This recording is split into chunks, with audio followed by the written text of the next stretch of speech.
Bismillahirrahmanirrahim. Saya akan menjelaskan terkait dengan model pembelajaran Group Investigation atau GI. Di mana dalam model pembelajaran GI ini secara umum hampir sama, di mana belajar dan proses itu akan menghasilkan hasil sebuah proses pembelajaran terhadap anak atau peserta didik. Ya. Paparan yang akan disampaikan pertama terkait dengan definisi pembelajaran, tujuan model GI, langkah model pembelajaran GI, terkait dengan pengungkapan langkah-langkah pembelajaran pada model GI.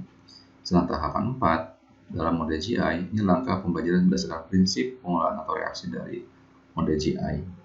Dengan menerapkan model group investigation, jadi bagaimana pengajar hanya sebagai konselor, kemudian sebagai konsultan atau mungkin pemberian kritik.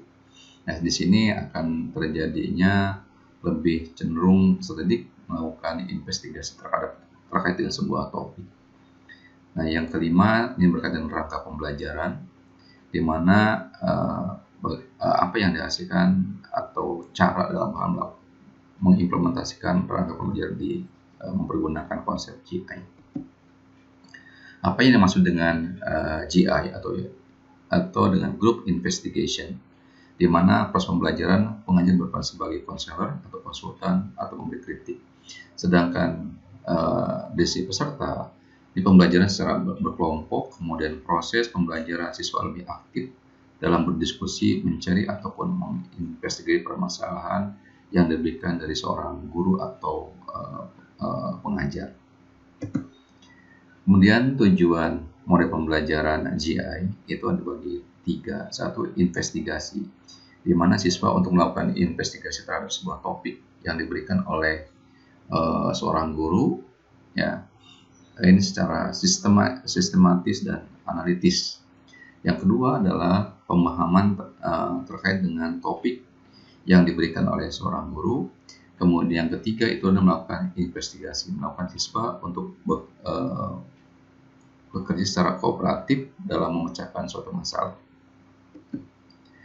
Langkah-langkah mulai pembelajaran grup investigasi. Pertama itu adalah pembuatan kelompok dalam kelas, di mana ada sekumpulan peserta didik yang nanti dipecah menjadi beberapa kelompok kecil. Langkah berikutnya, yang kedua itu adalah penjelasan belajar dan tugas, di mana seorang pengajar guru menjelaskan maksud pembelajaran dan tugas kelompok yang harus dikerjakan. Yang ketiga, memberikan tugas terhadap tua kelas, di mana memberikan penjelasan apa yang harus dikerjakan dalam sebuah kelompok. Kemudian langkah berikutnya setelah diberikan kepada ketua kelompok, langkah 4 ini melakukan diskusi kelompok. Jadi seluruh kelompok itu melakukan diskusi secara bersama, ya, untuk memahami terkait dengan topik yang diberikan. Kemudian yang kelima ini penyampaian hasil diskusi, di mana nanti ada wakil ketua kelompok atau salah satu kelompok menyampaikan hasil pembahasannya. Kemudian di langkah berikutnya, hasil paparan tadi dalam langkah ke-6 ini, kelompok-kelompok lain melakukan tanggapan, baik yang sepemikiran atau mungkin berbeda. Sedangkan di langkah yang ke-7 ini mengklarifikasi apabila hasil tanggapan setiap kelompok itu ada yang tidak sepaham, ya. Sedangkan tahapan ke-8 ini mengevaluasi terkait selama pelaksanaan kegiatan diskusi. Kemudian tahapan pelaksanaan dalam pengajar saat dalam pembimbingan atau mengarahkan kelompok, ini adalah pertama melakukan persiapan pembahasan suatu topik. Kemudian tahapan berikutnya adalah tahap pengelolaan kelas, dan tahapan terakhir di mana tahapan pemaknaan secara perseorangan, artinya bahwa topik yang dibahas bisa dimengerti atau tidak oleh si peserta didik. Nah, ini adalah skenario terkait dengan pelaksanaan diskusi yang dimana ini adalah gagalnya pelaksanaan sebuah diskusi.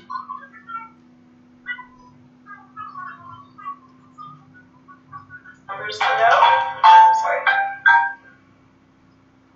Hey, how's it going? I'm doing a session right now. Yeah, I know. We'll talk about that later. Yeah, don't worry about it. Yeah. Okay. Sorry about that. Please also make sure your phones are off. It's really disrespectful, so we want to make sure everything's off so that we can actually get the session going. Okay. So, what does Fastly know about student learning? And have you used Connect before? I haven't used Connect yet, but I've used Vista. Okay, well, this session's more about Connect and not about Vista, so let's try to stay on topic because, like, we don't want this session to be forever, so let's get into say about Connect, like.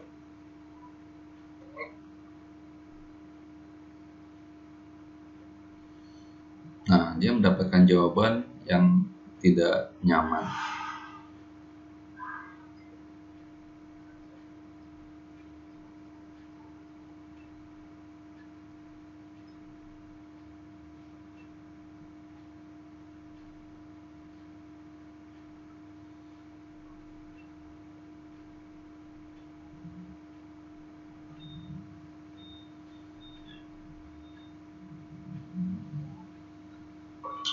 Nah, kemudian kayaknya diskusi pun selesai, tapi semua yang ajak diskusi tidak merasa puas.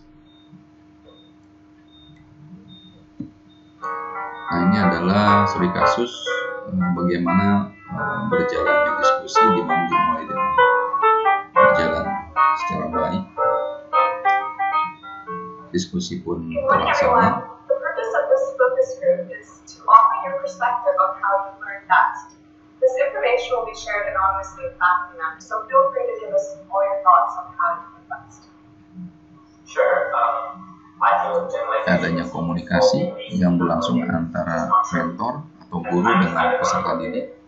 because of how good the classes. On the other hand, I'm super interested in being social coordinator and scheme board club. That's great, Frank. Now, think back to that time when you were born. Can you explain to me more why you were born? Sure. I was born. How do you learn fast?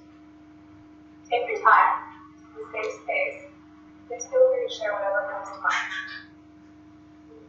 I like that when I can apply what I learned. Setiap peserta didik melakukan feedback terkait dengan topik yang dilontarkan. What are some barriers to your learning?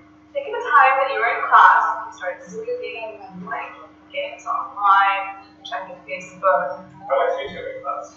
Good example. And how does YouTube impact your learning?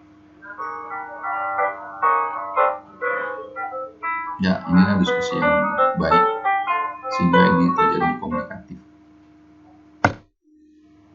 Terima kasih atas perhatiannya. Assalamualaikum warahmatullahi wabarakatuh.